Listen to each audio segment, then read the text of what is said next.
me in VIP. All eyes on me. Yeah, where the comes on. This is how your night should be. All eyes on me. All eyes on the prize, money supersized. G5 super fly, should be supervised. Do or die, open up your eyes, head to the sky. Keep a mean bad mommy on the side. Make a tsunami, kamikaze on the mind. Spit flow, paparazzi flash shine. Get dough, champagne, Merlot. Cash and tango, in the VIP. Now she wanna touch her ankle. Get low, mueve mami como el dembow. All eyes on me, peeping through the window. Get mine, get yours, believe it or not. In the meantime, I'ma keep my eyes on the All top. eyes on me. Drinks on me. Girls on me. On the dance floor. All eyes on me. Who is he? Man, you better come get your girls out. All eyes on me. Party like a rock star. You can find me in VIP. All eyes on me. Yeah, where the girls are. This is how your night should be. All eyes on me, indeed. What is going on, everybody? Ali Midawi here with a brand new episode of the ME Show. And boy, oh boy, I am so fired up today. Man, we've been working extremely hard. Shout out to all of you who have been showing us some love, subscribing, commenting, even the haters. I love you too. Today's episode is brought to you by I Am, aka Influencer Attraction Mastery. Influencer Attraction Mastery is our innovative learning management system designed with seamless blockchain integration. This platform supports you, the coach, the affiliates, the creator, and members of any network marketing or independent company to build, to expand your business while focusing on your personal and mindset growth. With I Am, you will be getting unparalleled educational experiences, whether you are looking to develop personally or professionally. I Am is your space to learn and thrive. Visit IamVelocity.com. And yes, your boy Ali's in the building with a brand new episode. And man, today, I think I'm about to piss some people off, and that's okay. And the reason we have to have certain conversation, I've had an amazing week with some weird circumstances. First and foremost, you know, my boy Richie Rich is in the building. What's up, Rich? How you doing today, my guy? Hoping that everything is well. He is behind the scene working extremely hard that you get in this production. What's up, my guy? Hello, how's everybody doing? Hey, see, we told you last week you're gonna be seeing him more. We're going to try to come out from behind the curtain. Hey, let's go. So check this out. You know, first of all, I hope you had an amazing week that just passed. We snuck out a couple of times this week with Sebastian and Isabel. They were shocked. 3 days in a row, we snuck away and we went to Six Flags from 4 o'clock to about 6:30 every single day, and then came back home. And Sebastian was trying to push the button and do it again on Thursday and do it again on Friday. I'm like, nah, bro, you gotta relax. What did you guys do this week? Anything interesting? Anything fun? We didn't do a whole lot.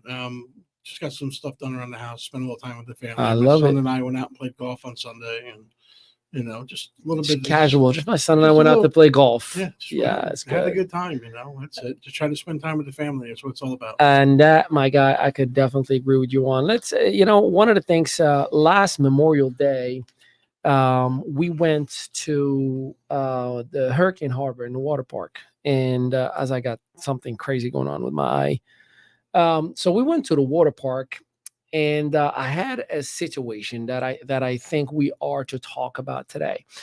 You know, and I know, Rich, that today more than ever there are a lot of, let's just call it, circumstances and situations in society that not everybody can be totally in agreement on.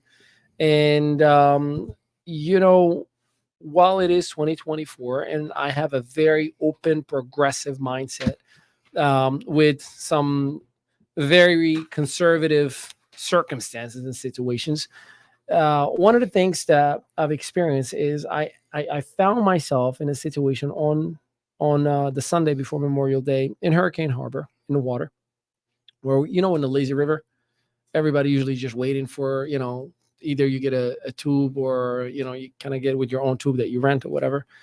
And Sebastian is like, I want to go to lazy river. So me, you know, Isabel, wifey, we're like, all right, cool, let's do this. And while you're waiting, there is a young woman, I'd say mid-20s, maybe 20s to 30s probably.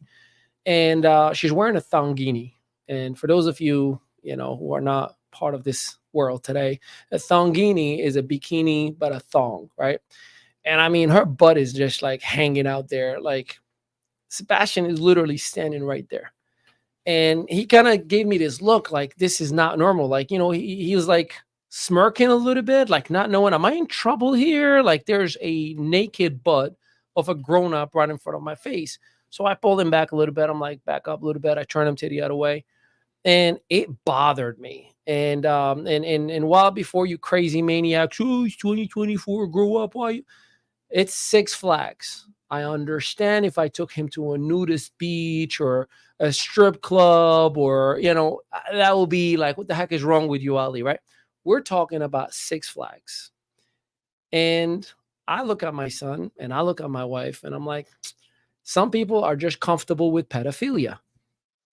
And I don't think that went very, very well. Now, here's again, before y'all go crazy on me, let me just put my 2 cents in. I am a father. I've dealt with sexual abuse. I've dealt with child molestation. So it's a personal issue for me, right?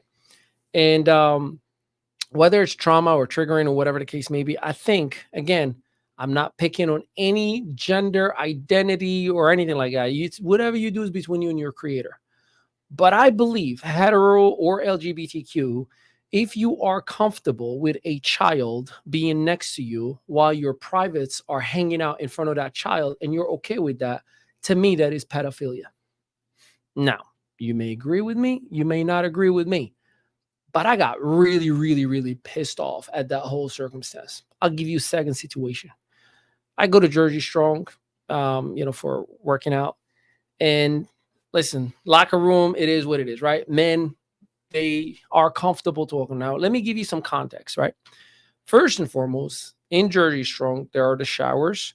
Then there is a space outside the shower door where the private door is closed up.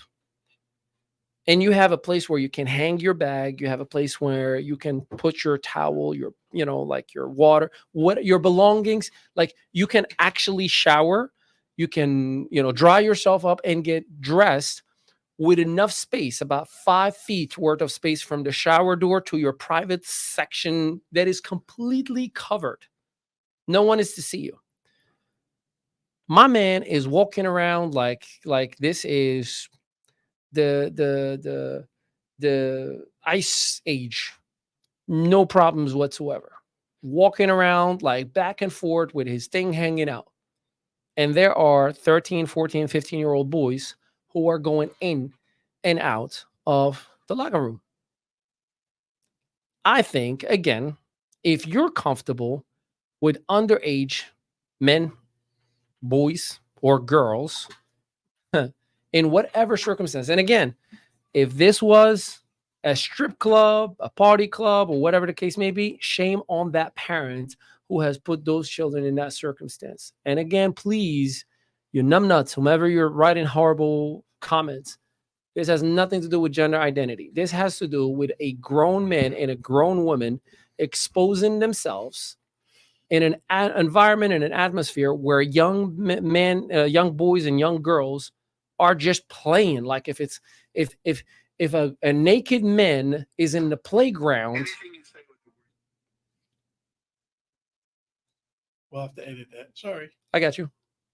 If a naked man shows up in the playground, you will say, or you will call the cops stating that there is an issue here, that there is someone exposing himself or herself in the Six Flags situation to kids. That's pedophilia. So how is it okay to justify when I take my children to the beach or to a public environment like Six Flags? Is there a sense of responsibility on these businesses? And I know they already have enough pressure on them that they have to cater to every gender identity and every single social pressure. I get all of that.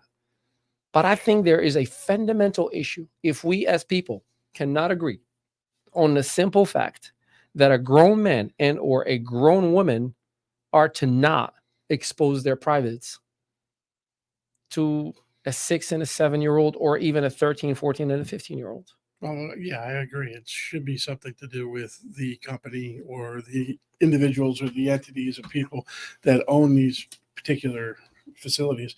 Six Flags in general is supposed to be a family-oriented park. It's supposed to be based around. I mean, family. Is there such a thing Yes. anymore?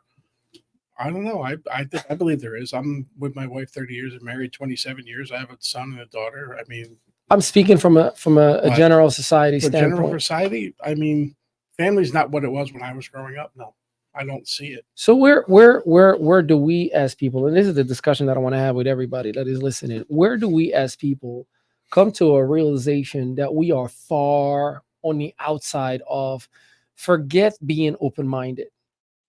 I cannot like I don't have regular cable, regular TV, or regular anything in our home. I pay $12 a month per each YouTube login in any TV in our home. And this started a year and a half ago that I got YouTube Premium. Our daughter Isabel, is watching, whatever shows, and out of nowhere, a commercial pops. And Isabel is usually in the corner doing her playing whatever, and I'm working, and all I hear is peaches or eggplants. And I mean, I just went like, "Whoop. What are they talking about?" And it was a commercial of an adult video game that was in the middle of a child's cartoon. So that immediately, I was like, what is this? Block, block, block, block, block. And the more I'm blocking, YouTube says, and sign up for YouTube Premium and no ads. It's as if it was prone that way so I can pay for YouTube Premium. And maybe it is, maybe it isn't. But, X, the Twitter, formerly known as Twitter, they now approved porn on the timeline. Mm-hmm. If you scroll right now in X, porn is like, so I used to use X regularly to post my videos. And I mean, I'll go, I'm like, let me see the insights of this last video. And it is porn open. So again, I ask, where are we as a society, as a community? Where is listen, everybody has different core values. Yeah, but where are the moral guidelines that should be driving society today? Well, I mean, seriously, the morality itself has gone out the window. People just, being open-minded is one thing, but to blatantly flaunt it in front of people and not have any respect for yourself or the people around you is not. We're so far out in left field right now. It's not even funny. But so again, do we just say it is what it is? Because this what you're seeing right now, what is happening on social media, what is being exposed in front of all of us right now, these are the future people that are going to be in public offices, that are going to be teachers, that are going to be public servants. So again, that worries me, and I'll tell you why. Okay, and by the way, for the record, if you, Rich, were on this side with the camera saying what I'm saying right now, talking about society and how America used to be, you'll be immediately labeled bigot, racist, no emotions, no tolerance, no empathy, etc., etc., etc. Oh yeah, absolutely.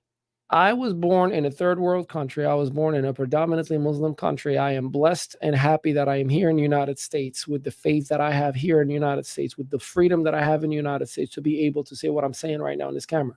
So I want to make it abundantly clear.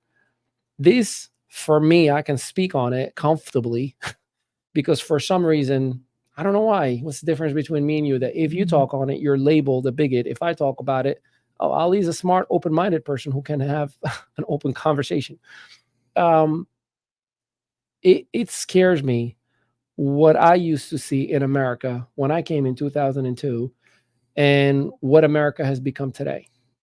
And go ahead, please. You were asking what can we do about it or what can be done? And I think you just hit on it. The fact that if I were to be doing and saying exactly what you're doing and conducting this whole interview the way you are, yes, I'd be labeled as a bigot, a racist, a slanderer, whatever you want to call it, against all different races, nationalities, creeds, ethnicities, sexual orientation, whatever it is.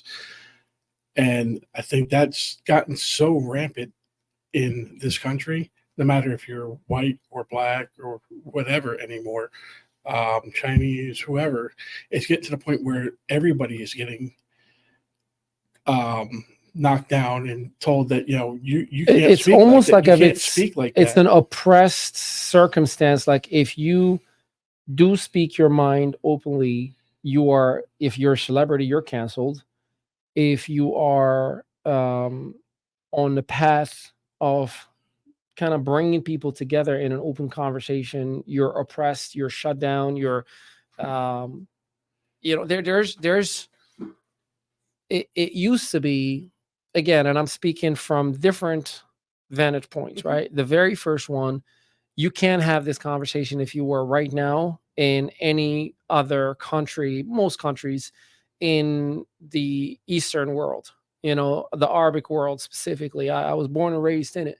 You couldn't have this conversation. You better hide and disappear and wear a wig and a stash and glasses in order to have this conversation. Otherwise, and again, the world has evolved and has grown, but you couldn't have this conversation. You couldn't critique. As a matter of fact, I know in Morocco, in my birth country, there's one law and one law only, that absolutely not, under no circumstance, you are not to critique or criticize or make fun of the governance, and that's specifically the kingdom. Mm-hmm. You can talk about the prime ministers and but you cannot talk about the king and the way, like, that is an automatic jail. Mm-hmm. Automatic. In some cases, you can go for life. So, but again, what I'm saying is, it's gotten to that point where everybody's just afraid to speak out and talk, except for that there's the 7% of the people that are out there that are vocal enough and step out and say things. But that's bull, don't you think, though? And they're the ones that are actually dictating what everybody can and can't say and do, if you think about it. And they're the first ones. They're the first ones that are going to come after me for having this conversation with you. And they're going to try to say, well, you're wrong, this, that, and they're going to try to bring everything they can against me. Okay. And I'm not, that's fine. All right. I speak my mind. But it's not fine. I speak my mind no matter what to anybody for anything. I'm open. I'm very blunt, as you know.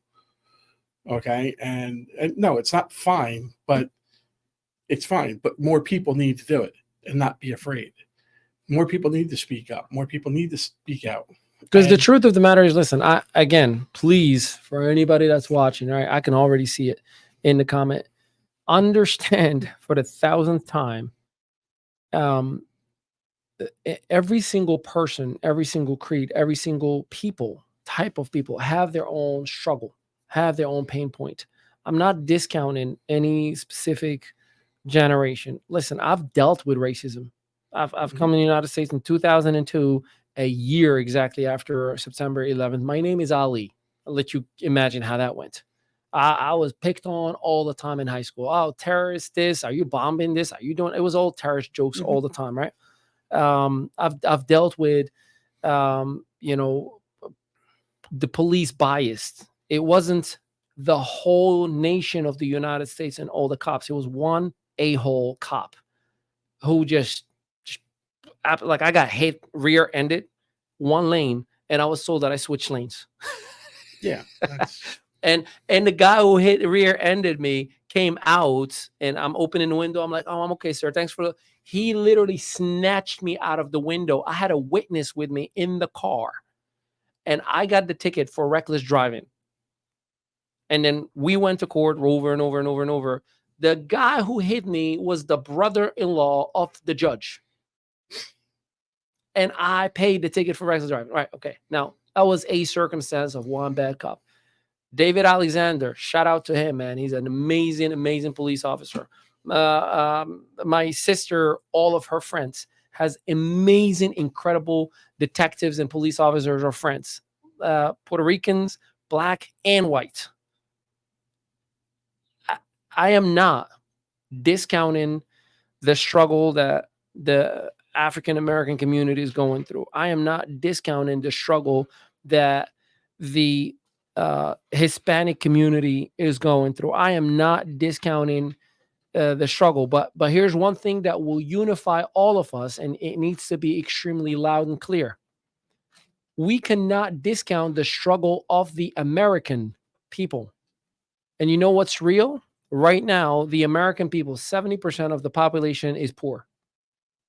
Paycheck to paycheck. that has no racism on it. It does not matter. Now, some people are going to be like, well, my people are struggling more than their people, and their people is struggling. It doesn't matter. Do you know why? It's a country. And when one of us is hurt, we all are hurt. Imagine if we all operate on that circumstance. You know, all the countries around the world that we make fun of and say they're third world country this, third world country that, Africa's waking up. Africa's becoming independent by the day. You know why? So, little historical facts for some of you who may not know. Africa is not a country, first of all. It's a continent. For anybody who ever told me go back to Africa, I usually say which country. And I'm usually told, I already told you Africa.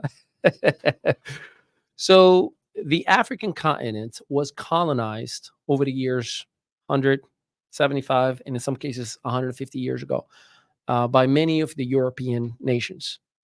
And when the African countries wanted their own independence and people revolted enough, the European country would say something like this: all right, Rich, you want to get your home back? I'll give it to you. But all the gardening that you're doing right now, all that planting that you're doing in your backyard, that's going to come to me for the next 100 years if you want me to leave your house. And you see that well that has the water, you're going to give me all of that water for the next 100 years if you want me to give the independence. And you pay me tax on this land. But guess what? I'm leaving and the home is yours. Because of the desperation of saying that I am an independent country with my own decision, with my own economy, what do you say? Fine, I'll sign it. And you sign a treaty of giving away all of your resources for 100 to 150 years. That's why Africa, the wealthiest, richest continent in all natural resources, it has the poorest people in the world. Because it doesn't matter if you have a gold, land. It doesn't matter because you're sending it all to Europe. That's why Europe. So now all those contracts, all those treaties have expired or are expiring. Morocco has increased their economy by 3,000% in the last 5 years. The last 5 years. Everything in Morocco is getting better. Morocco announced it like, we're coming after you, Dubai. We're going to be the next Dubai. So the reason I'm saying this is the people in Morocco have come together. They're working together. They're collaborating together. And Morocco has 7 tribes. Like legitimately, they are very proud of my tribe against your tribe kind of a thing, right? So United States is extremely complicated as a country. The United States is a tribal government. In other words, if you go right now to Elizabeth, New Jersey, 80% of the population is Colombian in there. When my wife and I got married in 2007, we lived our first year in Elizabeth, New Jersey. I would call the cab. And if you don't speak Spanish, they hang up on you. So they will answer you in Spanish. And if you say, hey, I need a cab, click. And I'll call back again. Necesito un taxi. ¿Dónde? And I'll give my address. ¿Para dónde? And I'll give the address. That's the only way they will come. Because it is a community. Just like you hear there's a Jewish community, or there's an African-American town, or there's an Italian or a Greek town, or whatever the case may be. I think that's beautiful. The problem that I'm seeing is whether at one point the white race has had the negative impact at some point, or right now, Democrats or Republicans, there's these new tribals that are showing up, these new the tribalism of identity or whatever it may be, and then give it a microphone on social media, and it becomes negative. It becomes very, very loud. Is there racism in the world? Sure. You know where else there's racism? All over the world. All over the world. Do you know that slavery did not start by the white man? Do you know that the number one slave people before the 14 and 1300s were actually white people? Slavs. That's why European nations, they're called Slavs. The slavery system was an economic metric that all the countries in the world, matter of fact, in Morocco, if you watch, just YouTube search the Palace of Morocco and watch some older videos, there are always what they're called slaves. Now, you may think those are jobs. I grew up thinking, whenever I'm like, oh, he's a slave of the palace. And we were told, that's awesome. He works in the palace. No, he was a slave. As in generation after generation, the son of the daughter of the daughter were sold, and they were a property of the palace. So slavery has not been created by the white man. It was always there. In other words, white, black. I mean, as a matter of fact, the Arab arrest that has happened in Libya and in Egypt about 6-7 years ago. Do you know, and you can YouTube search all of this stuff. Do you know that in Libya, when Libya fell as a state, in Syria, there are real videos selling and buying people in the 2000s. I didn't hear anybody saying those Arabic people are slaving people. I didn't hear anybody blaming the Arabic world. And the reason I'm sharing all this stuff, not to create controversy, but to bring a sense of awareness to the whole world. There is bigotry and hatred everywhere. Heck, I can show you right now a message from 7 days ago, a guy from Argentina who straight up in a comment on a Zoom that I done, he said, "You effing N-word." And I'm being PG-13. Literally in my phone right now. And I took a screenshot because I keep receipts. I'm going to find you. I keep those receipts, buddy. You think you can hide away from me? And the reason this is extremely important to understand is because I want to bring awareness to the world that stop categorizing one person, one people as bigots. See that right there? No, it's No. For you. I don't care if the camera doesn't catch it. That was from a week ago. A week ago. May 31st. yeah, 10 days ago. And I went and I clicked on his profile. I'm like, where's this hater from? Argentina. And he said, "You effing N-word" to me. So are Argentinians racist bigots? Are they Nazis? I mean, the history of Argentina after the war, a lot of the Nazi party ran away to Argentina. So maybe, right? But do we paint that whole country and say they're all racist? No. It's one guy, one dumbass. I am not going to say that all Argentinians are racist. Just like there is one bad cop back in 2005, 6, whatever it was. I never said that all cops are racist and bad because of that one guy. Just like there was one Peruvian guy who stole from me when I was working in a pizza shop. I'm not saying all Peruvian people are bad. Just like not even 6-7 months ago, we had a British guy who literally played me dirty. I'm not saying the Brits are bad. So for that person who is listening and looking for a way to write something negative, you a-hole. All right, I'm going to stop calling people names. You gotta bring yourself to reality that we are all one. And if you truly believe in the American dream, and for those who actually are optimistic, positive, hopeful, if you're negative, get out of here. Don't listen to me. But for those who are looking and identifying the idea that the United States always and forever has done more good for the world than bad, remove the United States from the history of the world. It will be a can of garbage. Oh, garbage can, right? Yeah. Me no English kicks in sometimes. Anything innovative, anything, and listen, I get it. Oh, yeah, but the wars, right? But also terrorism. Oh, no, but there was no mass destruction, weapons of mass destruction, right? But there was a guy by the name of Saddam Hussein who actually shot people from his government just because. Oh no, but the world is being oppressed and taken advantage of. Yeah, but also trillions of dollars have gone into the bank accounts of those very same governments. See, Like in North Korea. Dude, you can't just pick on one place. I mean, there's just there's going to be dictatorship, people that think they're better and can rule and be better than everybody no matter where you go. I'll tell you this, and I'll tell you it loud and clear. Go to any of the countries that you think the place life is better. Go to Dubai. Go to Dubai and wear a rainbow shirt. Good luck. Your ass will be arrested in a minute. In a minute. Yeah. people don't realize they go places and they, without prior knowledge of what they're walking into, get themselves into a lot of trouble. And then that comes back and reflects negatively on, their society, their culture, their people, because they're saying they're not educated, they don't understand. Well, hopefully we're giving a little bit of education. Education goes a long way. And again, I feel like I have a sense of responsibility that I have this microphone, and every piece of content we put out gets a couple of thousand views on the reels and whatnot, which is great.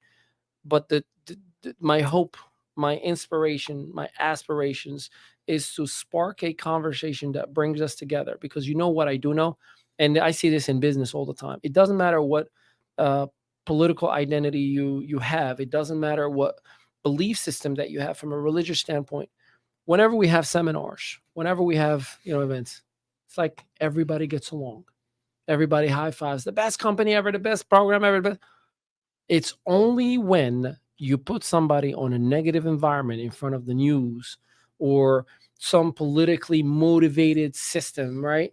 Just to sell more ads, just to sell more ratings, that person immediately gets eaten into that. And we're going to come back after this quick commercial breaks. We're going to pay some bills. And then immediately after that, we're going to get into a little bit more of faith and its importance in the core values, regardless of what faith that is, just the idea of believing in a higher power. And how does that impact our moral compass and our core values? We'll be right back. Welcome to I Am Velocity, the innovative learning management system designed with seamless blockchain integration. I Am Velocity supports coaches, affiliates, creators, and Velocity members in launching, building, and expanding their businesses or focusing on personal and mindset growth. With the backing of our project team and Founders Advisory Board, who bring over 300 years of combined experience in travel, business, blockchain, and smart contracts, Velocity Global offers an unparalleled educational experience. Whether you're looking to develop personally or professionally, I Am Velocity is your space to learn and thrive. And the best part is you can get started with as little as $50 one time in BNB. Explore our key features and LMS with unlimited courses in multiple languages, available to purchase via smart contract. Plus, our 2-tier affiliate model ensures that every student can get paid for their referrals, leveraging blockchain technology. I Am Velocity is the perfect choice for online entrepreneurs and anyone looking for a simple way to start an online business and get paid instantly. Get $34 per student and up to 12% matching checks for your mentees. What makes I Am Velocity even better? It's an a la carte course platform that lets you pick the courses that are right for you without forcing irrelevant content. Get back to the person who shared this video with you and get started today.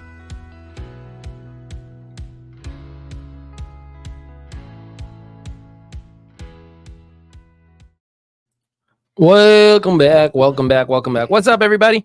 I appreciate you coming back with us after the break. Again, this episode is brought to you by I Am. Man, oh man, this is probably one of the most exciting product that we've put to date, and there's a reason for it. It has had three different appearances over the last 6 years, and I'm excited about the enhancements and the growth that it has. And shout out to Tanya Tanika, our co-founder and co-creator of I Am, and bringing it to life. Shout out to the man, the myth, the legend, Rich Tones, the historical figure in my life who's been around since 2008 and still kicking it. I am so grateful to have you in my life, brother, man. All right, so we were talking about a whole lot. I mean, we kind of went into the can of worms, if you will, and I want to dig a little bit more into some of the things that I think make a difference. Yesterday we went to Sebastian's family night in his school, and the whole concept was where the teachers and the superintendent asks the parents specific questions, and they kind of get their feedback. What motivates you and your kids? What inspires the kids to come? What makes the kids not want to come to school? What do the kids say at home about their teachers and that kind of stuff? And they get feedback, and I love that because it allowed you to be part of the solution. And my hope is that we can be part of the solution, and I think having a moral compass is an important piece. And what I mean by that, I'm not telling you have to be religious, man. Listen, you and your creator have a relationship. You and that higher power have a relationship. Whatever you call and refer to the higher power is between you and your creator. And the reason I'm saying this, listen, my mother is Muslim. My dad is Catholic. My stepmom is Muslim. My father says he is Muslim, but I've never seen him practice anything. My uncle is married. He's Muslim, but he's married to an Orthodox Christian. My other uncle was married to a Buddhist. And I'm not going to go on and on and on. We have every single faith and creed. So I will automatically be offending my family members if I, pick on one versus the other. But I think that every faith has forgivable and non-forgivable sins. Absolutely. But one thing that they all have in common is reaching out to the higher power, that fatherly figure as a moral guidance, right? Whether the 10 commandments or in Jewish law, it's 613 commandments, really, including, shrimp could be considered a sin for eating shrimp, according to the Old Testament. So everybody has their own way of identifying the moral compass. I mean, for crying out loud, I found out the other day that there is the Beyonce gospel now. That's crazy. Yeah, like there's an actual church in California, and they only use Beyonce songs as their gospel. So it's motivational, and then the song "I'm a Survivor," that's like it's nuts. But conversation for another day. What do you, Justin Bieber? God, honestly, the way things are nowadays, I mean, Diddy and all the stuff that's coming out, I'm not putting anything beyond anybody at this point, right? Where do you rank, or how do you operate in your household, like religion or faith or spirituality? Is that something that's discussed? Is that something that is enforced? How do you operate? And I'll tell you what we do. Okay. Well, my family is mostly Roman Catholic, some Christianity, Presbyterian. Then you get on my wife's side, where my wife was actually brought up with no denomination, because her mother was Southern Baptist and her father was Jewish. Okay. And her grandmother's Roman Catholic, her grandparents. So they brought her up, letting her make her own decision. And when we started dating, she knew I was Roman Catholic, and I followed Catholic religion with my family. Went through CCD and everything else as a kid. And she actually embraced from the Roman Catholic religion because of my family and because we chose to be together. Now, I never forced it on her. I never forced it on my kids. I did ask that they go to school, and they do attempt and try. My son went through CCD in classes and wound up finishing all his sacraments and everything. First communion. What was it? Was it like a non-negotiable thing? Like, hey, this is what we do. This is who we are. Or was it like? No, I wanted them to. It wasn't non-negotiable. I mean, I wanted them to go through it to experience it. Yeah. I mean, I was a little adamant about it for a while. Meaning, hey, you started something, you got to finish it. Started it, you should really finish it, type deal. But I also don't want you to just quit because you disagreed with somebody. And that's what a lot of kids do. They quit because they disagree, or they didn't like something that was said to them or something that was done. And I didn't want my kids to just quit just to quit. I wanted them to understand that it's all right to disagree. It's all right to have your own opinions and voice your own opinions and speak up for yourself. So where my son finished everything because he wanted to, my daughter made it up to the point where all she had to do was her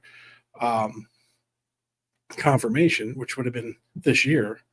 and she chose not to finish at this point. I said, that's fine. How was, oh, so it was just a that's fine I concept. said, It was, thing was, is she was going through a rough time, and the whole thing with COVID caused a lot of problem with kids with social anxiety and social problems and everything else. Especially with her age group. how old is she now? She's 15. Got it. And you're talking about this, and then the schools as well. It's not something that I pushed or forced on my kids, but I just wanted them not to quit just to quit. Was the thing, and I give them the option to practice religion in any way they see fit, whether it's Roman Catholic, whether it's Christianity, whether it's non-denomination, whether it's Buddhism, whether it's whatever. It doesn't matter. I'm gonna love them for who they are, regardless. And I will back them in any decision they make. I always enforce that policy. I always told my kids, whatever you want to do, I will be there and I will help you. So you were saying with school, being able to speak out in school, same thing. I tell my kids, I said, you have a problem with someone, make sure you speak out. Tell your guidance counselor, tell your principal, make sure you're speaking out to somebody. So the problem is known, not just to ignore it. I worry about that nowadays, to be honest with you, the whole idea of the school system and, seeing how now the school system is I see how teachers aren't allowed to do certain things, or there's again the activists Yes. within the students or the school system Mm-hmm. who are enforcing. I'll give you an example. Bradley Beach school. It's K to second grade. 2 weeks ago. And my son doesn't go there, obviously, thank God. But we got friends who have kids who go in there. They were told tomorrow, bring a rainbow shirt, and we're going to celebrate gay pride. 6-year-old. By the way, before you get mad at me, whomever you are, it's a 6-year-old that we're talking about. Hetero or LGBTQ plus.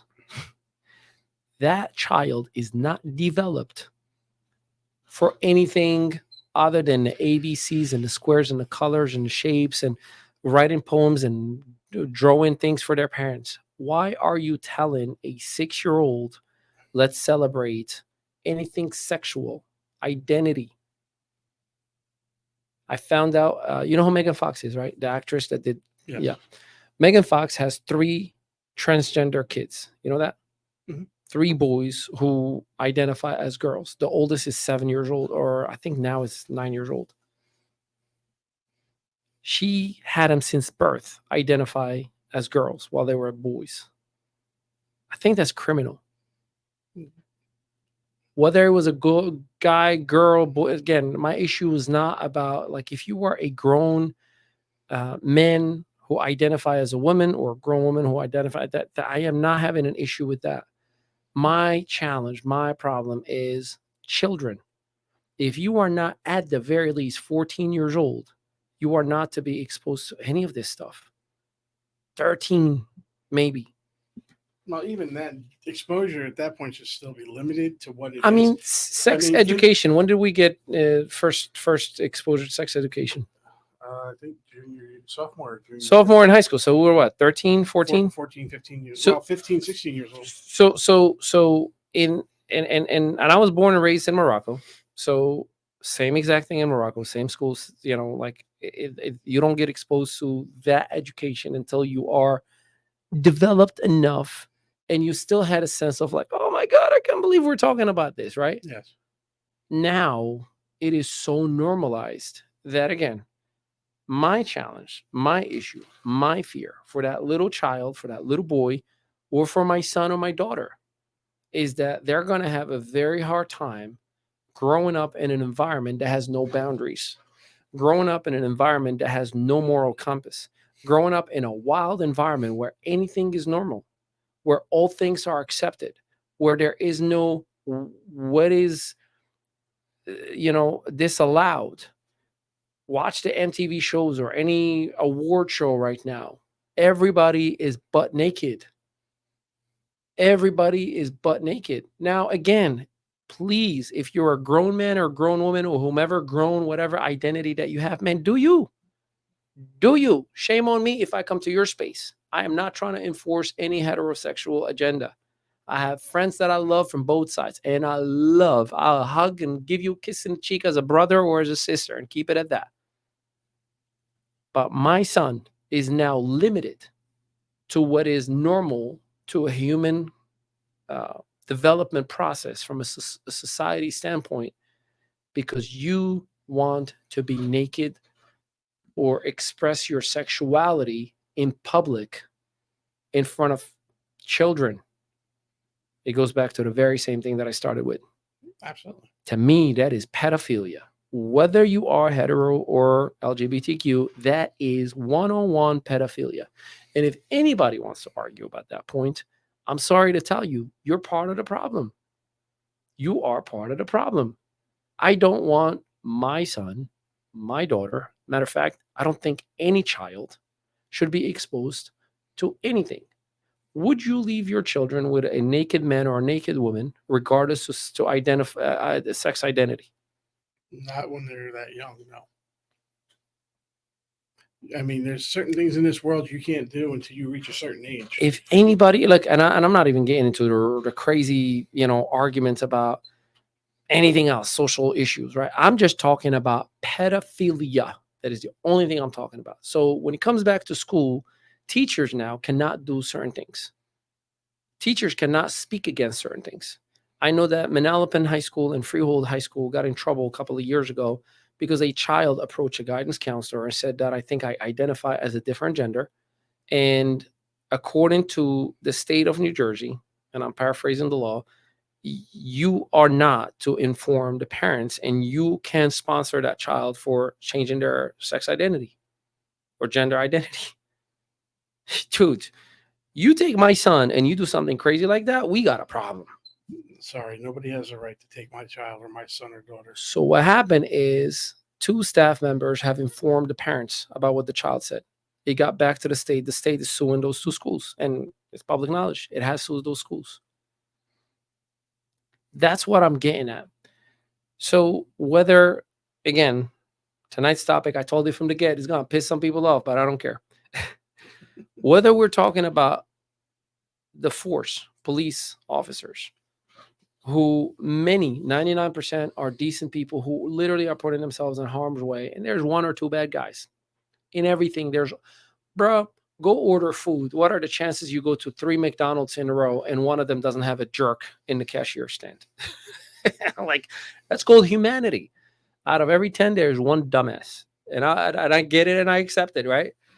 And if you're wondering who the dumbass that one was listening, it may be you. I can't believe I said that. Anything's possible. You never know. You never know.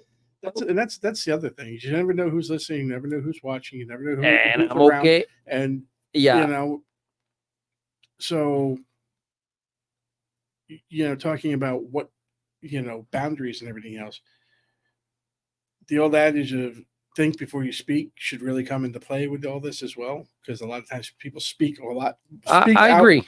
Speak out where they should. And that goes for everybody. Yes. Listen, you realize when was Memorial Day? 2 weeks ago, right? Yeah. So I am talking 2 weeks later about Memorial Day. I thought about this since Memorial Day, and I'm like, just relax. Is it your emotion or is it actually is there merit to have this conversation? And I spoke to certain friends and certain people within my sphere, and there's a lot of us who share the same exact core values and thought processes. At the same time, there is a bigot or there is a jerk somewhere out there who will use this conversation and say, you see, Ali said, therefore, and then they push the conversation to the opposite direction. I am not saying that. I think that what I'm hoping to do is to bring the conversation together. Do you watch the show, The Chosen? I started. Are you familiar with it? I'm familiar with it. I started All right. watching it. I'm through season 1. That's about it. So season 4 just started this Yes. Sunday, and then yesterday was episode 2 of season 4. Unbelievably amazing show. I love it. I don't care what faith you have. I highly recommend that you check it out, whether it's just for entertainment purposes, but it is amazing, amazing, amazing. There's so much lessons in it.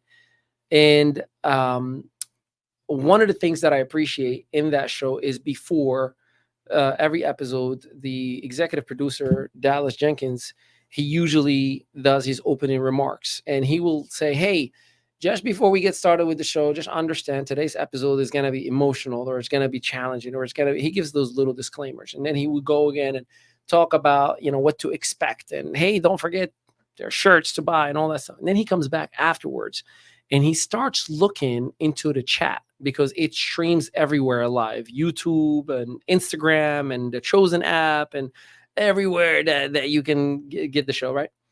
And the people would challenge everything that is in that show. And that's good. And here's what I appreciate about what Dallas said, the executive producer. He said, see, whether you are arguing about the validity of the scene, for example, one of the scenes, Thomas, one of the disciples, was asking Rama to marry him, and her father didn't approve because he wasn't a follower of Jesus, et cetera, et cetera, et cetera. And then there was a bunch of people saying this is a blasphemy, because in the history of Thomas, according to biblical scholars, he was already married when he started following Jesus. Yes, he was married to a woman whom father did not approve of Jesus, but they're saying he was already married with 4 kids. So there is a flaw in the issue. And then there's other scholars who are saying, no, he was engaged with this woman and he was supposed to get married. But then once the father found out about Jesus, he was like, absolutely not. I don't approve of this. So there's disparages in the disparity. Is that right? Absolutely. Yeah. In the story itself. But here's what Dallas says. He goes like, while you may argue about the historical and biblical facts, one thing that I know for a fact is happening right now. Everybody is talking about God's word. Everyone is looking in the Bible. Everyone is Googling the history of the disciples. Everyone is like, I did my job. I brought you closer to God's word. It's like, that's all I wanted to do. It's like, this is still a show. This is not it's not a mission. This is not a ministry. This is not a church. It's a show. While they have biblical scholars and pastors and Catholic fathers and priests, they do round tables and they all talk about what actually happened from their vantage point, from their perspective, from their belief system. And then they create the show based on the common agreements between all of, from Jews to Christians, and the agreements of what happened, Old Testament, New Testament, which is fascinating. So there's commonalities in the disagreements. That's what we're missing right now. This is why I'm bringing the show, The Chosen, into the conversation. It is a must for all of us to be okay with disagreeing with one another. It is okay for me and you to look at each other and say, I don't agree with you. Matter of fact, I so disagree with you. I am the opposite of where you are. If this was a one-way street, I already got a ticket because I'm going the opposite direction. And still say, all right, bro, love you. I'll see you tomorrow. That is what used to be when I came to the States in June 20th, 2002. What I see now, man, everybody's looking for any reason for a hashtag. Anybody's looking for any reason to be offended. Anybody's looking for any reason to say, no, you are wrong. I am going to go against you. I am going to block you. I am going to unfollow you. I am here to tell you, as a global citizen, every country has racism. I am here as a global citizen who lived in Morocco, who spent a lot of time in Europe, who spent a lot of time in South America, who spent a lot of time all over the world, in Africa and here in the United States. And it is the same human elements everywhere.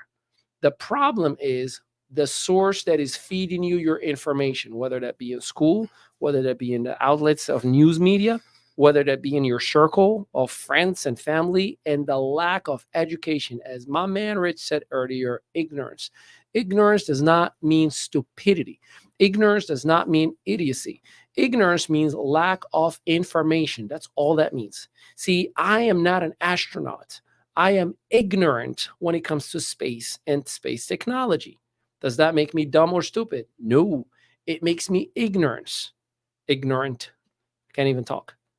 So please, please, if and when there's any element in your mindset about a subject matter, instead of running right away to YouTube to AI edited videos, make sure that you really evaluate your source of information. Make sure you evaluate the core values and the angle of the person that is feeding you your information. I don't care if you're left or right wing. They both belong to the same old bird. Because you know one thing that I do know about since the 70s, there's one thing that happened from one president after the other. One left a worse mess to another. One thing that I do know, man, I'm about to say a word that's gonna piss a lot of people off, and it's gonna create this. If this was that one moment that's gonna get this whole thing going and boom, kaboom, right now, Rich, this is it. Donald Trump. All right, let me wait. Did I get everybody's attention? All right, what is all he gonna say?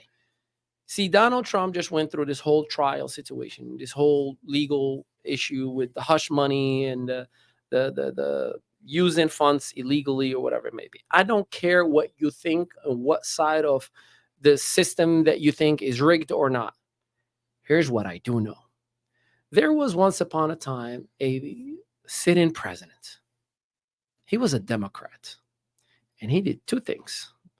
That Democratic president, who now is considered one of the best presidents in the history of the United States because of how he turned the economy around and he built 3% from deficit to 3% surplus in the economy. And he was great. Matter of fact, he was a great saxophone player. He was such a beautiful speaker.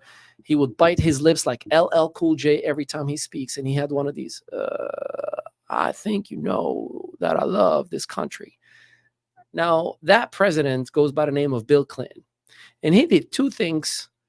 Once, before he was president, and you can look it up, he actually paid a woman $900,000+ as a settlement because she accused him of sexual advancements. No one put him on any political stand. No one put him in any court. Now, the second time, which we all know, there's a young lady by the name of Monica Lewinsky, who, let's just say, did a job in the Oval Office with him, right? We'll figure out what that job is once upon a time. I think she was what was she? When somebody just works for An intern. An intern, right? Please, you smarty pants. I know I said a job. I'm not saying what you think I'm saying. I was looking for the word intern. Oh my God. Oh my God. Do we have to edit that part? We have to edit that? No, we're going to leave it. We'll leave it. Let's see what the comments are. Let's see what my God. An intern. That's what I was looking for. Everybody's going to be like, okay. My point being, yes. After that, after he got caught and admitted, yes, I did have sexual relation with that woman, but it wasn't forced. It was consensual and blah, blah, blah. He was impeached, but it was just a dog and pony show because 2 weeks later he came back and he was president and everybody forgave him and he became the president that we know today. Though there's a lot of controversy around him and his wife. Whether that is true or not, conspiracies is none of my business. The point being, here is a Democratic president in recent years who paid hush money, who got caught having sexual activities in the White House as a sitting president, and he was not put on any court, in front of any media, having to pay millions of dollars back, being silenced, as a political hack who's hurting the morals and making the country look bad. And then here's the other side, a Republican president who is having right now 70% of the country favoring him over any knucklehead. Whether you like Biden or not, I don't care. I don't care. Whether you voted for him, good. God bless. I hope you are okay with your decision. I hope you're happy with the circumstance that you are in right now. But these are same circumstances. There's only one differentiator: Republican, Democrat. Well, a little bit more variables, right? We live in a hashtag system, the Me Too system, which that turned out to be a biggest scam as well. So I tell you all of this to tell you, if you, Rich, were sitting in here with your Caucasian skin saying what I'm saying right now, oof, we'll probably go viral. We probably would. We probably would. Well, you also got to understand there's a couple other reasons why Trump is hated besides that. For one, he was Democrat to begin with. Yeah, well, he said it. He said he donated to both. Yeah, he was a Democrat to begin with. He ran the Republican Party because he thought he could do something as a president. No, and the Democrats did not want him running. Now, here's the thing. Here's the other reason why they didn't want him running is because of the fact that no one would owe him any political. He wouldn't owe political favors to anybody because he funds his own campaign. Okay? But that's not approved, though. So see, the reason why they have to raise money, in order to make it to the debates, in order to make it to the front runner of the political parties, this is why I wish he wasn't independent, to be quite honest with you. Because if you have to operate within campaign laws, you have to raise a certain threshold of money in order to be a front runner, just so you know. I understand that. But This is he why was able to do that without the help of other people on his own. Correct. That's the reason why there's nobody in his pocket at that point. Correct. I totally and wholeheartedly expect. Now, is Trump perfect? Nope. Am I in favor of Donald Trump? Man, the first couple of months, and you remember, I mean, we used to go to conventions and we saw Donald Trump with a company we both represented, ACN, and it was like the greatest thing ever. I mean, we would brag about, like, we got Trump on our side, right? So I looked up and I was proud of The Apprentice, when we had the video phones showing up, and it was amazing, right? But then again, Donald Trump, when he walked in, he's like, Mexicans are, that comment or whatever, and then Muslims are this and that. Like, it was certain things that offended my family and my friends that I was like, dude, you're an idiot. Shut up. Like, I'm being honest and open about it. But then I started realizing we all say dumb stuff all the time. And we all do bad things every now and then. Let he who has never sinned strike the first stone. However, I genuinely believe this wholeheartedly. It is, I can't believe I'm going to say this because I used to make fun of these comments.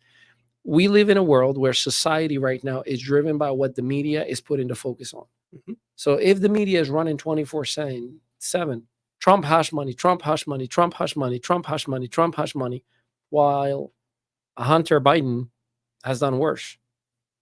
While in the same breath that there's all of these different things going on, there was billions and billions of dollars of long-distance missiles that were approved and passed onto Ukraine, long-range missiles that can take off Russia, that can get Putin to retaliate and makes things 10 times worse from an economy standpoint, from a gas prices standpoint. That impacts us directly. That's tax money. There's a lot that goes on. And please, oh my God, I can't believe I went through this rabbit hole. This is new territory for me. I just think that we as people lost, if there's any identity crisis, like I identify as, I think we lost our moral compass. We lost our core values. We lost all that when we allowed politicians to hold positions as a career versus being a term limit. True. Okay. Second, we started allowing people to stay in office for 30, 40, 50 years. Still the case, right? Yes. Yeah. Well, look at Camille Harris or whatever. She's 48 years in, and I mean, she's not that old, or whoever it is, one of them. You're talking about Nancy Pelosi. Pelosi, who's worth $170 million with an $80,000 a year salary. Yeah. But I mean, and that's the problem. I mean, it's not, if we got to put a term limit on our president and our vice president, we should have to have a term limit on those in the House, in the Senate, in the judiciary system. I believe it. Everything. Because that's where the problem lies. Is now we're at a point where whether you're Democrat, Republican, or whatever else, they're pulling strings on all sides. Okay. So, yes, Democrats are pulling the strings right now on the media to focus on Trump so they can do what they want to do. All right. When Republicans, if they get into office, could be doing the same thing in reverse to retaliate against Democrats or whatever it is they want to do. All right. And that's the problem with the type of government we have. It's because we don't impose those particular stipulations, or those limits. It creates what we have now. All right. Our government, when it was put together, was supposed to be for the people, by the people. It wasn't ever meant for anybody to have it as a career. It was meant to be governed by the voice of the people. Okay. And it's no longer that case. The voice of the people are shut down because the government says so.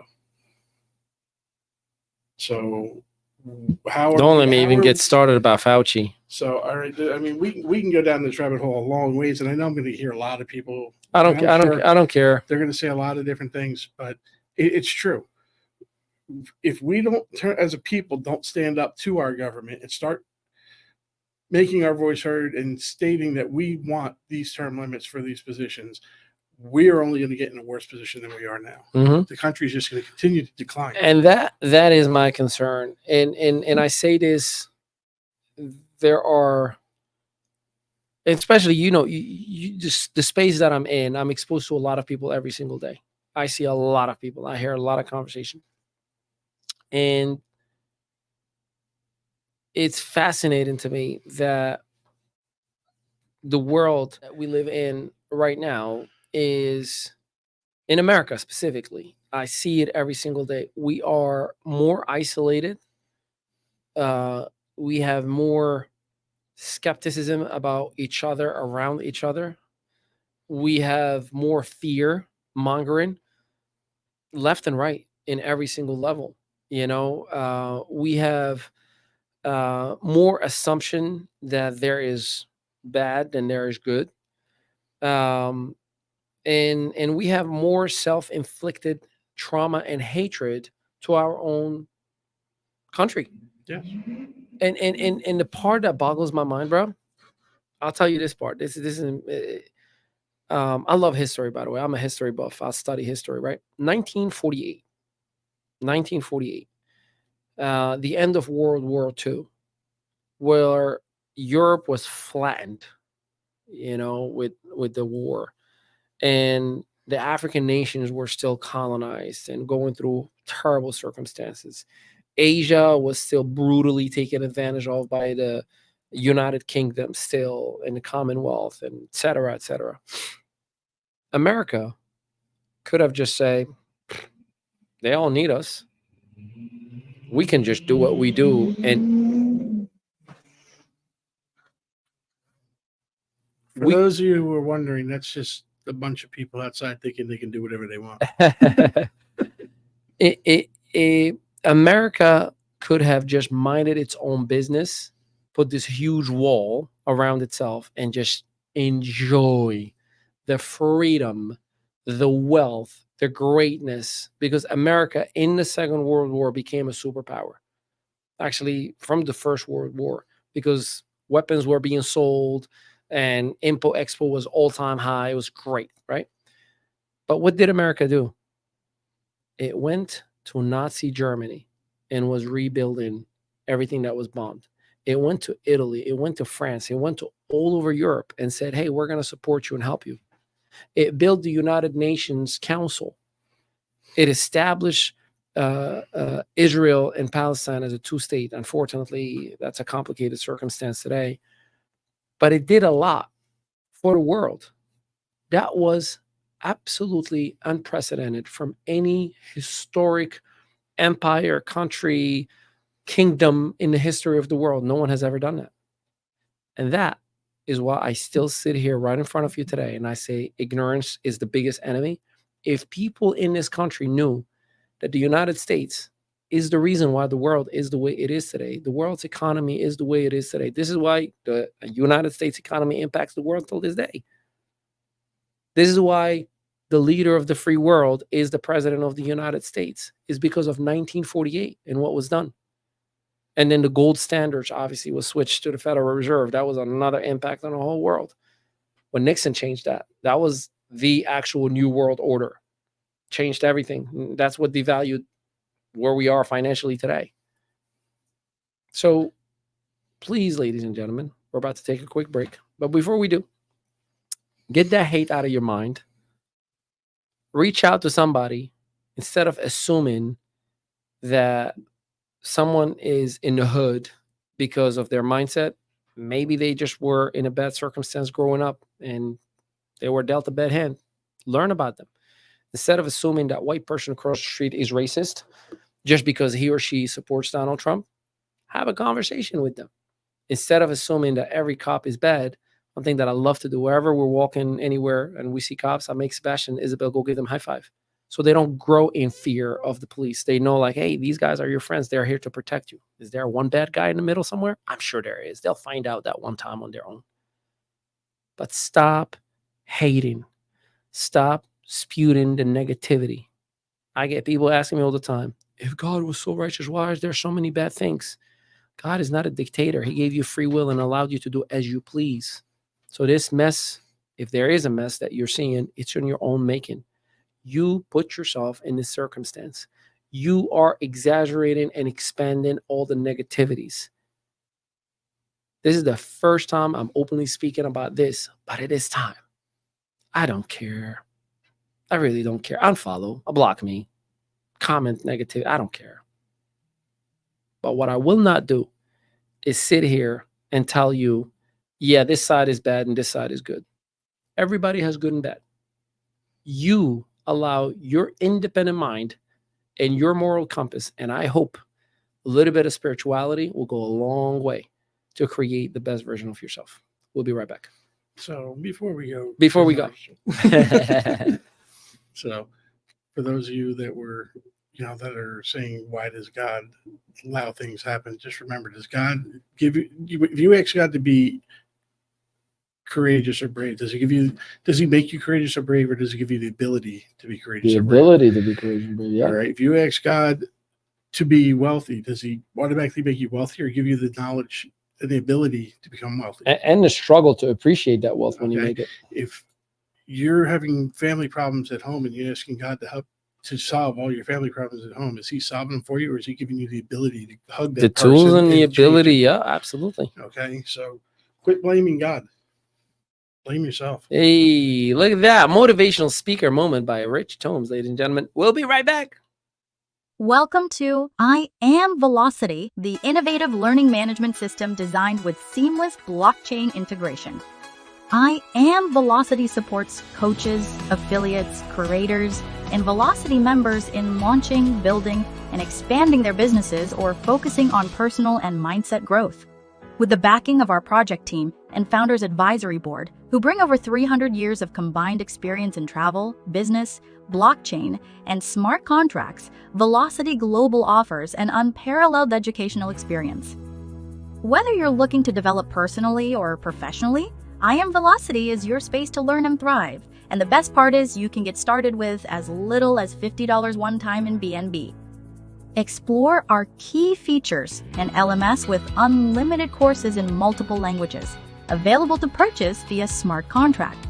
Plus, our two-tier affiliate model ensures that every student can get paid for their referrals, leveraging blockchain technology.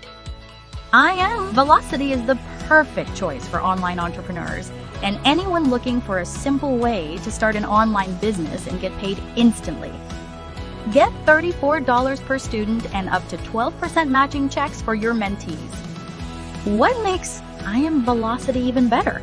It's an a la carte course platform that lets you pick the courses that are right for you without forcing irrelevant content.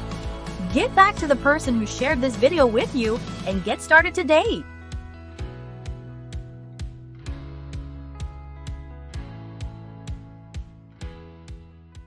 Hey, what's going on, everybody? We are back, and my goodness, so far, really good conversation to have today, and this is for the future. I was looking online, and this is from humanrightscareers.com. The top 10 issues in the country according to government surveys. And obviously, there's 329 million people living in the United States right now. So to sum it up to 10 issues, obviously, it's gonna make so many people feel like that's not it. That's not it. But I find it interesting. You look at student debt, and while a lot of people are arguing about student debt, I am here to argue about the validity of the educational system that we have. I'm not saying college is not important. I think college is extremely important because it teaches you the fundamental of discipline, of completing tasks, of practical arithmetics, English, whatever subject matter that you're gonna focus on and create an area of expertise. Definitely, I think there is validity to it. The issue that I have is the system itself is no longer relevant to the way things are today. And I know umpteen people who dropped out of college and have done extremely well for themselves. And again, I'm not against it. I just think, one question that came up yesterday in Sebastian's family day was, what is the one thing that children feel that they don't want to come to school for? And I answered openly, and I said Sebastian gets bored.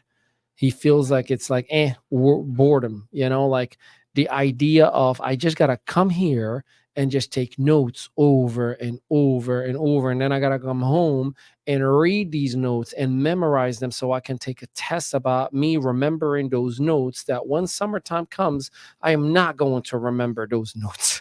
So, the delivery mechanism of the educational system, I think, is outdated, is not engaging, and it makes a lot of people not want to be part of it. Well, let me ask you this. I mean, right now with classrooms, a lot of them are block sessions where they have 4 periods throughout the day. It's like in the middle schools and the high schools. Not talking the elementary level. Elementary level, you're in one classroom unless you're in gym or art or something like that. When you were in high school, how many periods did you have? In the United States or Morocco? Because remember, I had two. Speaking either or. So, so in Morocco, high school, you had your courses and you had your classes, but sometimes you had like a whole morning off. Sometimes every day was a different schedule. Okay. And you can come from 8 to 12, go home and lunch every single day, and then you go to nap, eat, nap, and then you come back 2 hours later from 2 to 6 if you have a full day of school. Most did not have a full day of school. I remember every year there was half days, 2 hours, where I don't have to come to school until 10 o'clock. Sometimes I can leave at 10 o'clock and not come back until 4 to 6 o'clock. So it was just enough time for me that I recharged my love for wanting to, like, literally sometimes we go home, you get your homework done and you're like, holy crap, like I got my homework done that I was late for the class of 4 o'clock. And you're just playing PlayStation and you're going like all energized. So it's a different mindset that kept me always want to go back to school. And if you missed class, you're not penalized. As long as you take your test and you pass it, good. Because the more you go to school, the more you go to class, the more you are educated. Absolutely. And 99% of the time it was practical. I know I'm kind of going on a tangent, but this is relevant to hit on. And the reason I'm talking about this school system is outdated. When I came to the United States, June 20th, 2002, and I already graduated high school at the age of 16, and I had to do high school all over again here in the United States, which I am so grateful for, because I wouldn't be able to speak the English that I'm speaking right now. I probably would be having like broken English. I wouldn't have been exposed to the culture, grow up in the culture, right? But I took Algebra 1, and you wouldn't have met your wife either. Correct. I wouldn't have met my wife. So I take Algebra 1, and I genuinely, like, the first day, you get the white paper with like all the, and I just do this and I'm like, nah, this gotta be a joke. Like, this isn't the math. And I'm looking left and right. And I genuinely, from top to bottom, every problem, didn't even grab the pencil or anything. I just did solved. Just looking, I solved every single issue. I'm like, this can't be the class. I'm like, is this a test or something? Like, is this? And I realized, like, whoa, the educational system here is so behind. Now, First year, man, I aced it. I was the fresh off the boat. I was excited and doing everything the right way. Then I come my second year and I became cocky and arrogant because I was Americanized. Now I'm speaking English. I got an earring on. I'm Mr. America now. And I will go to the board, like the teacher will be like, who can solve this problem? Whatever issue. And I get up and I would just look. And I just write 17, circle it. And I start walking my cocky walk back. Like, no, Mrs. Greenberg. I love you, Mrs. Greenberg. God willing, you're still doing okay. And she, no. You have to show us like line item by line item. How did you come to that number? Like even she didn't see what I saw. And I'm like, Ms. Greenberg, I guarantee you it's 17. She's like, no, we need to see how you got there. All right, fine. And I would roll in my eyes. I will go line by line. And it'll end up being that very same. So, and it boggled my mind always and every single time. Like, how is this possible that the educational system is so far behind? Because in my junior year, in my Algebra 2, I had it in 4th grade in Morocco. God's honest truth. 4th grade. So then I was in French class in my sophomore year because I started from sophomore. I'm in French class. Now I speak French fluently, as you know. I was playing dumb. I'm like, I'm about to ace this sucker. So I am like acting like I don't know what's going on. And then I'll never forget it. Forgot the name of the French teacher because I had her for like a month and a half because she figured me out. Somehow, some way, she figured me out. So she says something really fast, as if she said, like, hey, do me a favor, go in the back, grab those papers, get the scissors, and come back right here. But she said it so fast. And all I said, I'm like, oui, madame. Yes, ma'am. And I got up and I did exactly what she said. And she was like, guidance office right now. I was like, what did I do wrong? She was like, you don't belong in this class. So she calls. She's like, hey, he is far too advanced. He does not belong here. You got to put him on some AP or something like that. Well, they put me on a quick test and I could teach the AP teacher on AP, right? Like we can't put him on French. So they put me in Latin. Now, Latin is the root language for English, French, Spanish. I already speak French. I already learned English. I am like, it was so natural to me and it was the best thing that's ever happened to me. Because for the first time, it was a language that I understood that was foreign to me completely. Because all I say, ego, habat, I'm like, okay, that means ego. That means I. That's ego. Okay, I have. And I aced Latin class. I mean, bro, the teacher loved me so much. Like, I've never had a student that was so engaged and excited about Latin. I mean, Latin, for crying out loud. Who wants to learn Latin? And I tell you all of this stuff to answer the question on, how was the school system, right? Me growing up, the school system was always practical. There was always an exercise. There were always breaks. There were always fun activities. The teacher was literally a friend of yours. There was no preset curriculum. The teacher had the freedom. This is how I grew up in Morocco. The teacher had the freedom to literally create a curriculum. On Friday, the teacher like, hey guys, what do you think next week? Should we do this or should we do this? And then the student like, oh, can we do this? Please, please, please, please, please. So by default, you're looking forward to the class, Like that is something that you don't find here. The teacher is not empowered in the United States. It's obligated. The teacher is obligated to follow a curriculum that if you don't, you're going to get fired. If you don't, you're going to lose your livelihood. If you don't, we're going to embarrass you publicly because you're a public servant in the public school system. And everybody's going to know you just got fired and why. So it sucks, but the school system in here, broken to the bone. But my point to the asking you that is you were talking about your son being bored. Okay. As he gets older and into the systems with block scheduling the way it is versus what I had, it's totally different. Classes now are hour and a half long, whatever it is per schedule, per block, whatever. Is that long? I thought it was like 50 minutes of class. No, some of them are long. I mean, well, there's some of them that are doubled, I guess. Yeah, but you're also talking 4 periods. So you may have like literacy and math, and then you may have gym, and then maybe music. I hated that I had gym right before my last class. You're like sweaty and running. Now, when I was in, I had 8 periods. Okay. I didn't do most of my work for all. I see what nursing. you're saying now. Yes, Alright, yeah, so it was broken- 9 for me in high So school. it was Yeah, broken up into 8 periods Yeah. at 35 minutes, 40 minutes, whatever it was. Per yeah, yeah, period. yeah, yeah. Okay.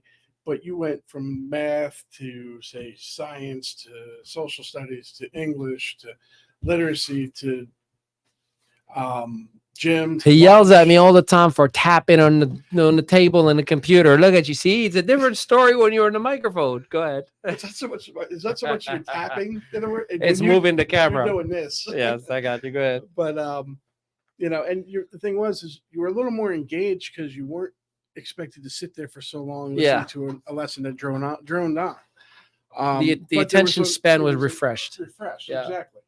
Where a lot of kids nowadays, I see it with my daughter especially, they are so put off by the school system. Yeah. They don't want to deal with the teachers. They don't want to deal with the classes because they feel they're just. It just feels like it's too long for them.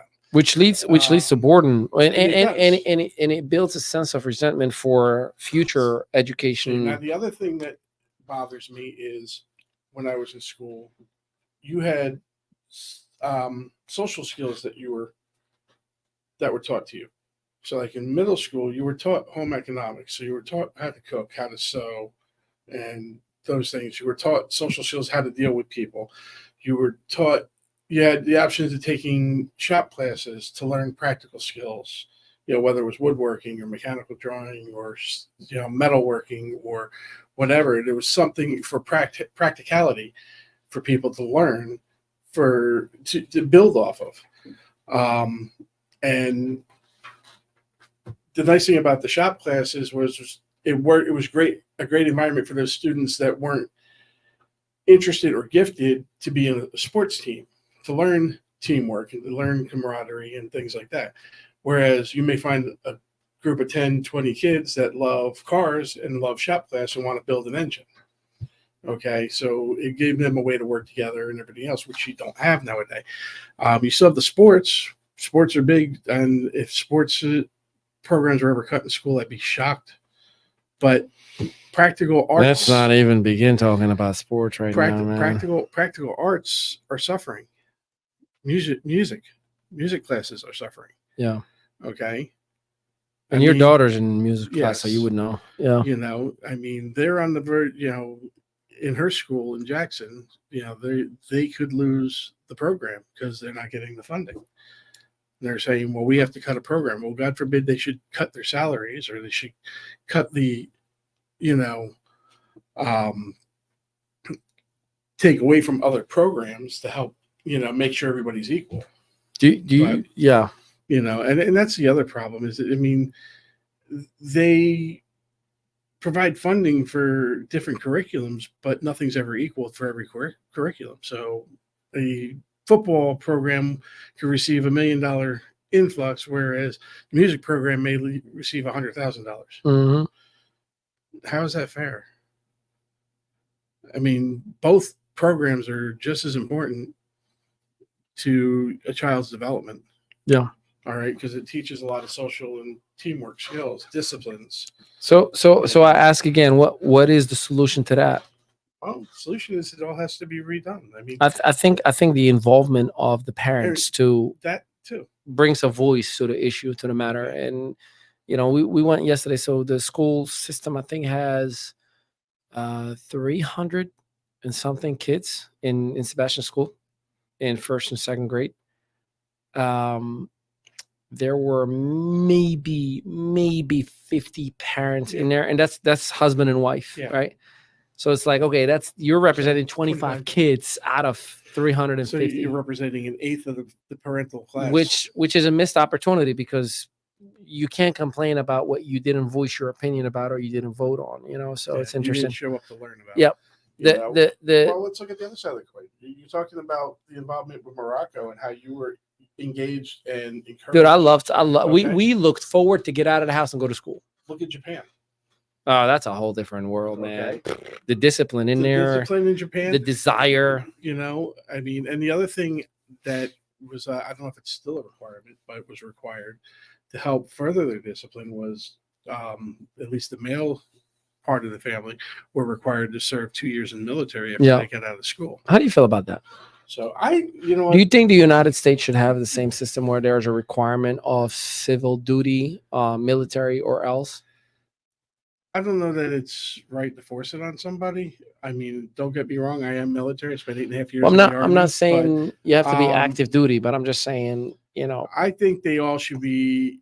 There should be some sort of discipline just go put in into place. military school for 2 Something, years. you know, learn learn discipline, learn the engagement, learn how to work with your fellow peers, learn the structure. You know, don't come into you know. I think it would actually benefit the country right now, the way it is. Because you think about it, you got a kid that's just out of school or still in high school that's looking for a job, but they want to start at $25 an hour knowing nothing. Yeah, I think I saw yesterday You know, the whereas TSA in New York has did they done a strike yesterday and or 2 days ago, and they're demanding $29 an hour yeah, minimum wage. there was another. I forget who it was. Somebody else was Yeah, demanding. but It was the auto workers union. but here's I mean, Strike. listen, and it's interestingly enough, the number 2 issue in America is wage inequality. All Well, right. yeah, because they'll raise the minimum wage, but they don't They don't think of the people that have been working long term. But check this out. Check this out. Right now, minimum wage is $15 an hour. Next year, Let's just say right now it's $15 an hour, right? Let's say you are an employer and you got 30 people working for you right now, $15 an hour, right? You have your margins, your cost of goods and services. Minimum wage is now a mandate $29 an hour. What are you going to do to your cost? all my costs are going up. Which means what? What do you have to do to your prices? So everything's got to get raised. And if everything gets raised, that gets passed on to who? It gets passed on to the consumer. Now the consumer is suffering. Either they're going to skip on your business or they're going to complain or whatever the case may be, right? Everything is more. So is the issue, and this is the $1 million question, right? It comes back to, is the issue the employee that is not developing enough to start their own business or grow into another career or whatever the case may be? Is it lack of opportunity? Is it like what we're from? It comes back to lack of knowledge. I'm sorry, but back to ignorance. It still comes back to ignorance and lack of knowledge. Yeah, because without knowledge, you're not going to start your own business. Okay, most people won't in this country. Most people are not going to start their own business unless they come from a business-oriented family. You think so? Or see, I didn't come from a business-oriented family. Or they're coming from a place where they have no other choice. So I think the biggest desire comes from the biggest struggles. To be quite honest, that's what I'm saying. It does. The most successful things come from the biggest struggles. Yeah. Now, those families those children that are taking over businesses from families are the businesses you see closing because they feel they were handed something but were never taught anything. Yeah. Okay. I'll tell you this. Those are the ones that are raising their prices and their cost of goods, everything else because they don't know any better. My wife and I, we already talked about this. Our children will have to go and get a job when they're 16, 17, 18. And my son did. I started him at 15. I don't care how much money's in the bank. Sebastian, Isabel, you going to work. And the reason I want to do so is because they will not appreciate it if they don't work hard for it. That'll be one, right? Number two, I want them hopefully to have the worst boss possible. I want them to just get treated like dirt. For that, you know, like when you have that one boss that gives you the itch of like, I will never let somebody else treat me like that. For me, it was my boss in Ruby Tuesday. Now, granted, I look back, he was hard on me like a big brother. I mean, he was so hard on me. Like, but I do a lot of what I do today as a pure reflection on how he was with me. In other words, my eyes of details, my non-negotiable, like one thing that I learned from him, and I still do till this day, no notifications will be left open. Like if there is one notification in email, like read, delete, remove, like everything has to be clean. And till this day, you won't find an active note. Like my phone has 0 notifications on it. If it does clean. My emails are always deleted clean. There's some people who have like 3,000 emails unopened, unread. Nope, not this guy. Notifications, no matter how much, everything is open, everything is clean. And I love it that way, right? Now, I tell you all this stuff to say that yeah, there is a problem with wage inequality, but I don't think the root cause is the employer or the employee either. I think there is, again, going back to the way things are right now, need to be reevaluated. The idea of an employee employer relationship can still survive. The problem is there is not enough entrepreneurs. An entrepreneur is someone that is working within someone's job, business company, as a job, as a salaried employee, but they are empowered and given the freedom to be part of the concept, the growth, the decision making, right? They feel like I am not just a number in here. You're including me in, like, hey, Johnny, all right, man. So here's what we want to do. What do you think we should do? All right, cool. Do you think we should like expand? We should grow? Okay, cool. You think we should start with this market? You think we need like some people to help us out? Cool. Why don't you hire some people and make them your team and you run that show? And if you hit certain thresholds, you get a bonus. And maybe even know we may even partner up with some other. Like you have to include your team in the vision, in the leadership, which again, entre or intrapreneur, it's the same common behavior. It's just the way of getting paid is a little different. That'll work to a point in certain businesses, not all businesses. Well, also that individual has to have a mindset of an entrepreneur. But it's also not going to work. Like I said, it won't work in all businesses. It's not going to work like in the fast food industry real well. I agree with you on that. But I'll tell you this. I was a busboy. And Pam Weisberg, love her to death. She was the general manager in TGI Fridays when I came to the United States. And she never, ever made me feel less than a rock star. She's the one who inspired me. She would always say, she always says, honey, you are amazing. I am so proud of how you're cleaning those dishes. I am so proud. Look how clean that table is. She will always speak life into me. And she always would say, you're going to do so good in your life. I was just a busboy. Yeah, but to uplift somebody is one thing. And that's but wait, I'm getting to the second part of it, right? She asked me, like, when she had this mind of her own, which she got her fired, unfortunately, system.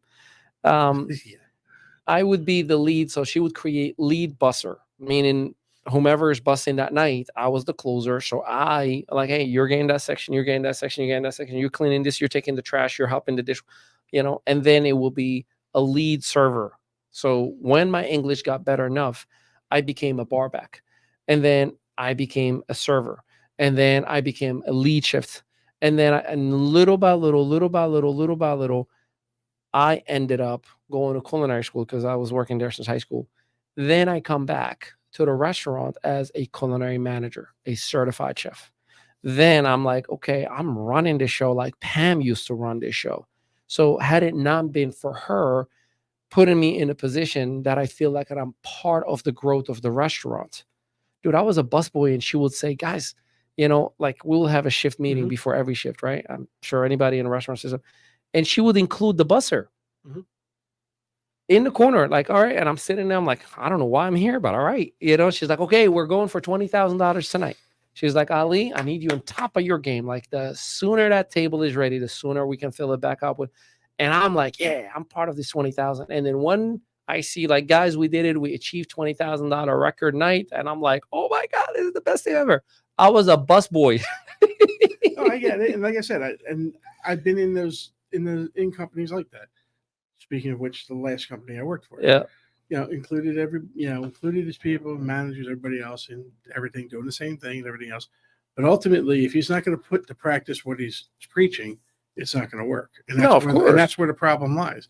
Is a lot of people will preach all this and they'll do this and include, but they're not following up. Yeah. And allowing, taking their own advice and continuing the trend. They're putting on a facade. And they're still doing what they want to do regardless. Also, maybe that person hasn't been developed to lead. Yeah, well, that's again coming back to the point of being ignorant and I feel like we can agree on one thing tonight from every topic we covered. Ignorance is the absolute issue in every single area, and I'm glad that you see it that way. I genuinely hope that our listeners and viewers at least can agree on that one aspect. Racism is pure ignorance to someone's society, culture, belief system, and we react on ignorance, right? Like, it's like reacting to somebody because he or she is dressed or has big hoops in their ears, or like we just don't get it. We're ignorant to why are you doing this. But if we took the time and be like, yo, bro, like out of curiosity, the big ring you have in your ear, does that hurt? It did at first. Why'd you have it? And if I understand the culture behind it and the logic behind it, I might be like, not for me, but cool, good for you, bro. I get it now, right? And I get that a lot when I learn about something or somebody, right? It opens my eyes. Eh, and I think we're coming towards the end of the show, but leave it like this, right? I never understood in Christianity why is there 880 denominations. And every denomination is like, we're better, we're better, we're better, we're better, we're better, we're better. And then I go, my wife is Catholic, right? Was born and raised Catholic. And in the Catholic Church, there is no actual Bible, like full Bible that sits, in there for everybody to go through the Bible. There's a Catholic book that is approved with certain verses, right? And there are some changes. Right. So it was always like, hold on. If God's word is perfect, like then why is everybody saying mine is better, mine is better, mine is better? But then I never understood that there are cultural motivations that took the moral compass and said, this part of the Bible, this God's word is what identifies with my moral compass to my people, to the way we operate and behave. Now, if I was an ignorant man, I'll be like, these guys, they don't even use the Bible. But if I understood the history of the Catholic Church and the Roman Church and Emperor Constantine at 325 and how he created this church based on an initial core belief system, but he fell in love with Christianity, et cetera, et cetera, et cetera, et cetera, I probably would just have the hatred that I have. It's like when people say Muslims are terrorists, I usually ask, well, what are you basing that fact on? Are you kidding me, bro? You remember 9/11? Remember this bombing, that bombing, that bombing? Yep. So then we should also call Catholics terrorists. What do you mean? Kidding me? Do you remember what happens in the Catholic Inquisitions? You know what that was, right? Sword. Mm-hmm. Tell me you believe in Christ as your Lord and Savior, or I'm chopping your head off. And then they will just go ahead and chop people's heads off. So are Catholics terrorists? Because you're kind of skipping that part of the same exact behavior. How about white supremacy at one point? How about black in Africa killing and selling other slaves from Africa to all Arabic nations? Like every single nation has had a dark age. Stop being ignorant and putting the finger and blaming. Because I hate when he said it. My Lord and Savior Jesus Christ, my work and work ethic. He would always say, when one finger points at you, there's three pointing right back at you. I want to think about the biggest symbol that people are offended by. The biggest symbol that people are offended by. Think about it. There's one symbol out there that no matter what comes up, dude. I mean, it's a Nazi swastika. Is it? Okay. Is it seriously? That's right, the actual. But you gotta understand, the swastikas come to be known as a symbol of, of oppression and hatred and everything else, when it was actually a symbol of prosperity originally. Interesting. So if you want to look at the history of the symbols that are used by people in the past. But see, let's look at how ignorant people become. But hold on, let's take an extreme organization or people, Nazis, right? Mm-hmm. What did Germany do after Nazi Germany has failed? They changed their flag. They changed their national anthem. Mm-hmm. They said, hey, we identify what people before us have done. We got to clean it up. We got to change it. We got to fix it and have the ability to move on. I think it's time for everybody to do the same exact thing. Now, hey, ignorant person that is watching this right now, I'm not saying that Nazis are okay and they're fine. No, I get it. They've done horrible things, but so did your ancestors. No matter who you are, from what religion, creed, nationality, race, breed, you have bad in your ancestry as much as you have good. Same for me. I have bad as much as I have good. That's just the way we all are and have been and will continue to be. That's just what the flawed human does. But I believe, and I am hopeful and positive enough to tell you that we're going to be A-okay. Now, whether you agree with me or not, that's your prerogative. And I respect your opinion if you don't. Rich, I think we had an amazing conversation today.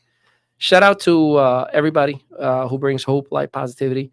Remember, Influencer Attraction Media, aka IM, is your e-learning platform in multiple languages that gives you everything that you need in order to excel in any area, whether it's business or personal development. And make sure you hit us up. My name is Ali Midawi. I am your strategic partner, and this is the ME Show. We'll see you next time. Peace.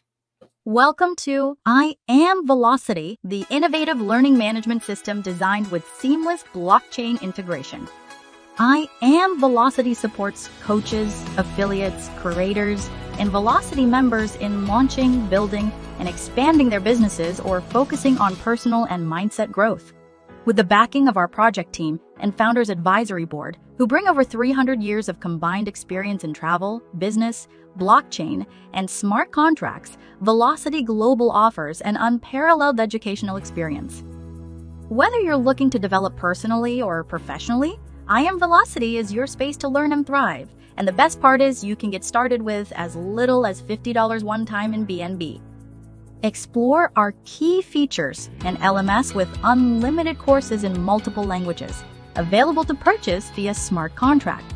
Plus, our two-tier affiliate model ensures that every student can get paid for their referrals, leveraging blockchain technology. I Am Velocity is the perfect choice for online entrepreneurs and anyone looking for a simple way to start an online business and get paid instantly. Get $34 per student and up to 12% matching checks for your mentees. What makes I Am Velocity even better? It's an a la carte course platform that lets you pick the courses that are right for you without forcing irrelevant content. Get back to the person who shared this video with you and get started today.